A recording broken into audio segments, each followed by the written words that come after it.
Investigators say 2 Yakima police officers shot a felony domestic violence suspect Saturday. They say he was allegedly armed and threatening the officers attempting to arrest him. KVU's Emily Goodell spoke with police about that incident.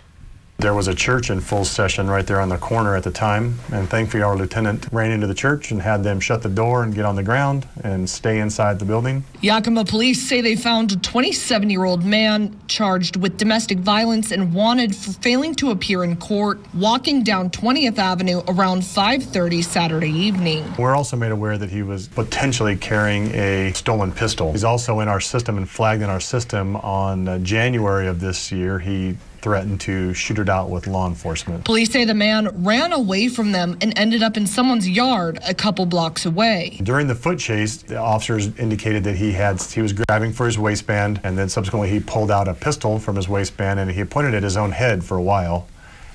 And then he pointed it back at the officers. Authorities say that's when a YPD officer and a sergeant fired. We do know that our officers fired their rifles, but we don't know exactly all of his behavior. We did recover a loaded pistol from him, and we do know that our officers, after the officer-involved shooting, we do know that they rendered aid. They put a tourniquet on him, and then they also packed his wounds with gauze while they're waiting for the aid personnel to arrive. No officers were injured. The man was taken to Yakima Valley Memorial Hospital for treatment, then transferred to Harborview Medical Center in Seattle. The officers involved in the shooting have been placed on paid administrative leave, which is standard protocol, while YPD conducts an internal investigation and the Yakima Special Investigations Unit conducts an external investigation. The YVSIU is a group of law enforcement officers from around the county, specifically trained to investigate use of force incidents. This is the second officer-involved shooting we've had. The first one was in January at 5th Avenue and MLK. If you recall, the subject stole the car and then led officers on a chase and then leveled a shotgun at our officers. They're very random and unpredictable, but I think the more you see